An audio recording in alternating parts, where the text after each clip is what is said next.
2012 അവസ്ഥ അല്ല ഇന്ന് നിലനിൽക്കുന്നത്.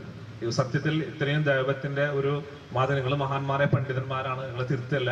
കാരണം ഒരുപാട് ആളുകൾ, നിരപരാധികളായ ആളുകൾ ഈ ഒരു ഒഴുക്കിന്റെ ഭാഗമായിട്ട് കൂട്ടത്തിൽ നമ്മളെ 2 പണ്ഡിതന്മാർ പോലും അതിന്റെ ഒപ്പം പോയ ആളുകളും പിന്നീട് സത്യം മനസ്സിലാക്കി തിരിച്ചു വന്ന ആളുകളാണ്. ഇങ്ങനെ ഒരുപാട് ആളുകൾ ഇന്നും അപ്പുറത്ത് നിൽക്കുന്നുണ്ട്. ഇതല്ല ഞാൻ ഉദ്ദേശിക്കുന്നത്. പല പ്രസംഗങ്ങളും ഒരുപാട് കാട് കയറി നമ്മൾ പ്രസംഗിക്കുമ്പോൾ പല ആളുകളെയും നമ്മൾ ഇത്രയും വേദികളിലേക്ക് വിളിക്കുമ്പോൾ അവർ വരാൻ പോലും വൈമനസ്യം കാണിക്കുന്നുണ്ട്. ഒന്ന്. രണ്ടാമത്, ഇപ്പോൾ ഇവിടെ ബഹുമാന അനസ് മൗലവി തന്നെ പറഞ്ഞു, അവരൊരു കാര്യങ്ങളും ഇവിടെ നടന്നിട്ടില്ല, പ്രത്യേകിച്ച് ജിന്ന് കേന്ദ്രം. സത്യമാണ്. അത് വളരെ വിഷമത്തോടു കൂടി സക്രിയസലായ ലാസ്റ്റ് പറയുന്നത് ഞങ്ങൾക്ക് ഒരു പള്ളിയിലെ ചെറുവേലും അനുവദിക്കണം എന്ന രീതിയിലേക്കാണ് പോകുന്നത്. അപ്പൊ അത്രയും കാര്യങ്ങൾ ശവത്തിൽ കുത്താതിരുന്നുകൂടെ എന്നൊരു ചോദ്യം കൂടി, രണ്ടാമതൊരു കാര്യം കൂടെ എനിക്ക് പറയാനുള്ളത്, ഇത് ഇത്രയും ഒരു ദൈവത്തിന്റെ രീതി മാറ്റിയിട്ട് ആ നിരപരാധികളായ ആളുകൾ, സത്യത്തില് എല്ലാവർക്കും അറിയാം ജിന്നിനോടുള്ള സ്ഥാനത്തിന് ജിന്ന് ഷിർക്കാണെന്ന് അറിയുന്ന ആളുകളാണ് ഭൂരിഭാഗം. പിന്നെ അതിന് മറികടക്കാൻ നേതാക്കന്മാർ പറഞ്ഞു കൊടുത്ത് ചില കാര്യങ്ങൾക്ക് മസാല കണ്ടെത്തുന്നവര്. അപ്പൊ അവരെ തിരുത്തി നല്ല രീതിയിൽ കൊണ്ടുവരലല്ലേ നമ്മൾ ലക്ഷ്യം. ആ ഒരു രീതിയിലേക്ക് ദൈവത്ത് പോയി കൂടെ എന്നൊരു വിനീതമായ ഒരു അഭ്യർത്ഥന നിങ്ങളെ മനസ്സിലേക്ക് ഇട്ടുതരികയാണ് ഞാൻ. അസ്സലാമു അലൈക്കും. ചോദ്യകർത്താവിന്റെ നല്ല മനസ്സിന് നന്ദി. ഇത് ഏതൊരു കാര്യത്തിലും നമ്മൾ ആഗ്രഹിക്കുന്ന കാര്യമാണ്. ഒരു വിശ്വാസിയെ സംബന്ധിച്ചിടത്തോളം ആ വിശ്വാസി ആഗ്രഹിക്കുന്നത് തിന്മയിൽ നടക്കുന്ന, ചരിക്കുന്ന ഒരാളെ നേർവഴിയിലേക്ക് കൊണ്ടുവരിക എന്നതാണ്. പക്ഷേ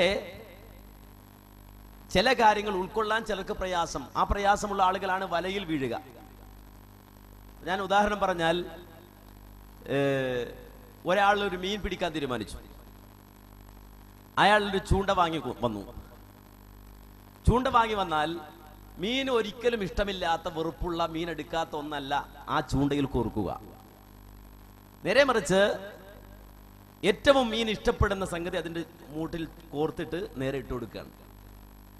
ഈ മീൻ ഒരിക്കലും ചാകാൻ തീരുമാനിച്ച് വരുന്ന മീനല്ല, നേരെ മറിച്ച് എന്തെങ്കിലും കഴിച്ച് ജീവിക്കാൻ വേണ്ടി കയറി വരുന്ന മീനാണ്. പക്ഷേ ആ മീൻ കുത്തിയാൽ നേരെ കരയിലേക്കാ വീഴുക.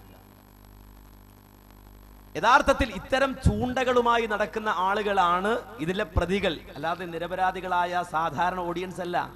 അത് നമ്മൾ 1-ാം തീയതി മുതൽ പറയുന്ന കാര്യമാണ്. ഈ ചൂണ്ടക്കാരെ സൂക്ഷിക്കാനേ നമ്മൾ പറഞ്ഞിട്ടുള്ളൂ. കാരണം ഈ തൗഹീദിന്റെ അഡ്രസ്സുള്ള, തൗഹീദ് ഉൾക്കൊണ്ട ഈ നല്ല മത്സ്യങ്ങളെ ചൂണ്ടയിടാൻ വേണ്ടി കടന്നു വരുന്ന ചൂണ്ടക്കാരെ നിങ്ങൾ മനസ്സിലാക്കണം എന്നാണ് ഇതിന്റെ 1-ാം തീയതി മുതൽ മുജാഹിദ് പ്രസ്ഥാനം പറഞ്ഞത്.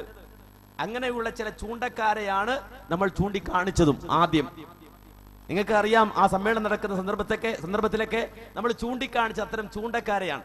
അവിടെയാണ് ആ ചൂണ്ടക്കാർ ചില ആ മീനുകൾ ഇഷ്ടപ്പെടുന്ന ചില ഇരകളെ അതിൽ കോർത്തത്. അതിൽപ്പെട്ടതാണ് ബഹുമാനനായ സക്കരിയ മൗലവി. അത് ആ ഇരയാണ്.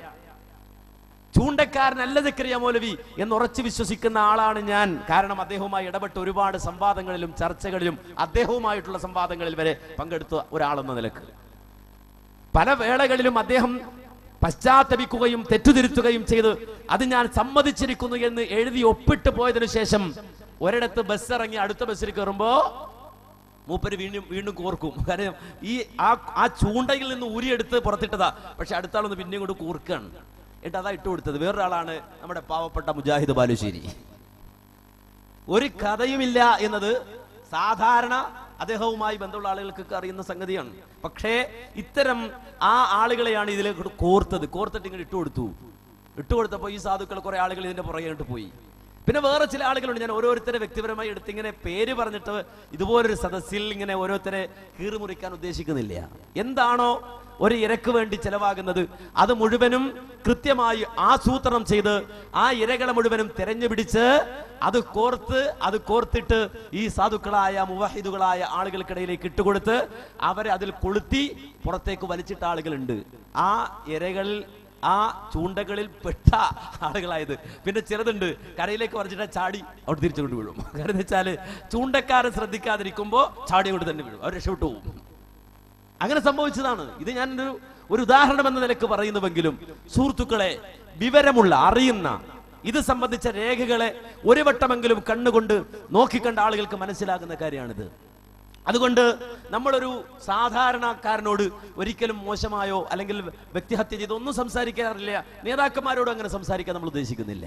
നേരെ മറിച്ച് അള്ളാഹുവിന്റെ ദീൻ കയ്യിൽ കിട്ടിയിട്ട് അത് നഷ്ടപ്പെട്ട് ഈ ചൂണ്ടക്കാരന്റെ കൊട്ടയിലെ മീനായി, ചത്ത മീനുകളായി മാറരുത് എന്ന നസീഹത്ത് തീർച്ചയായും ഏത് കാലഘട്ടത്തിലും മുജാഹിദ് പ്രസ്ഥാനത്തെ സംബന്ധിച്ചിടത്തോളം മുജാഹിദ് പണ്ഡിതന്മാർക്കുണ്ട്. അതുകൊണ്ട് പല ആളുകളും ഞങ്ങളോട് സ്വകാര്യം പറയുമ്പോൾ ഞങ്ങൾ അങ്ങോട്ട് ആ നിലക്ക് സംസാരിക്കാറുണ്ട്.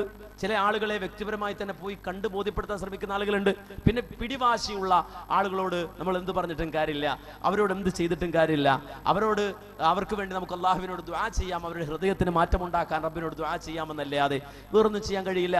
നമ്മൾ ആ നിലക്കെല്ലാം എല്ലാ നിലക്കും നസീഹത്തോടു കൂടി തന്നെയാണ് ഇത്തരം കാര്യങ്ങളിൽ ഇടപെടുന്നതും സംസാരിക്കുന്നതും പറഞ്ഞു കൊടുക്കുന്നതും ബോധ്യപ്പെടുത്തുന്നതും. ഒരു വേള നമ്മെ തെറി പറയുമ്പോൾ പോലും ആ തെറി കേട്ടുകൊണ്ട് നമ്മൾ അവരെ ഉപദേശിക്കുന്നതും അവരുടെ മാറ്റത്തിനും അവരുടെ സംസ്കരണത്തിനും അവരുടെ ഉയർച്ചക്കും അവരുടെ തൗഹീദിന്റെ ഭദ്രതക്കും പാരത്രിക ലോകത്തെ വിജയത്തിനും വേണ്ടി തന്നെയാണ് എന്നാണ് സൂചിപ്പിക്കാനുള്ളത്.